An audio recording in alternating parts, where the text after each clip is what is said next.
Inside of this box is a prediction of the future, which we will get back to at the end of this trick, but for now that goes inside of my pocket.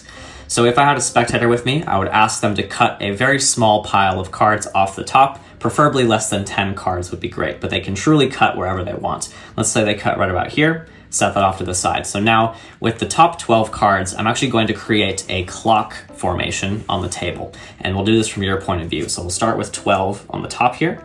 So 12, 11, 10, 9, 8, 7, 6, 5, 4, 3, 2, and 1. A little clock formation right here. We'll leave 12 sticking out a little bit just so that we can remember where the top is, okay?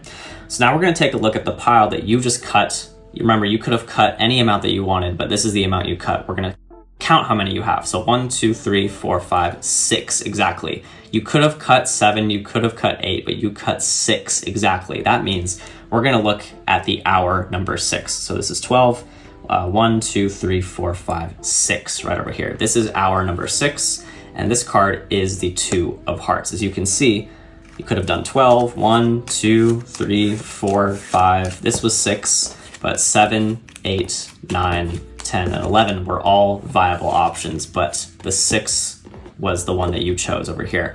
That's actually crazy because inside of this box, there's actually a little piece of paper with some writing on it, and I will show you exactly what it says right here.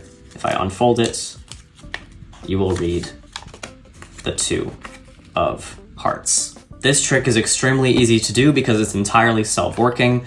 All you're gonna wanna do is take a piece of paper, write down a random card, place it inside of the box. This all happens before the trick begins. And then also before the trick begins, you're gonna wanna take out the card that matches your prediction, and you're going to place it in the 13th position from the top. So to start the trick, ask them to cut a small pile of cards off the top, and it has to be less than 13 cards or else the trick won't work. So they can cut truly anywhere from the top, but let's say they cut right about here. And now what you're gonna do is you're going to make the clock formation, but you're going to deal the cards in a backwards order. So you're gonna start with the number 12 and then go backwards, starting with 11, and then just leave 12 a little bit sticking out so that you can remember where the top of the clock is. And now this part is entirely self-working. It doesn't matter how many cards they cut. 1, 2, 3, 4, 5, 6. Once again, this really can be any number. I just got lucky and got the same number as I did in the performance, but this really can be any number. But since this is a 6, that means it will always match the hour that the prediction card is at. So now you can show all the other cards that are random that they could have chosen, but of course your prediction will perfectly match. You will pull out the box and you will pull out the piece of paper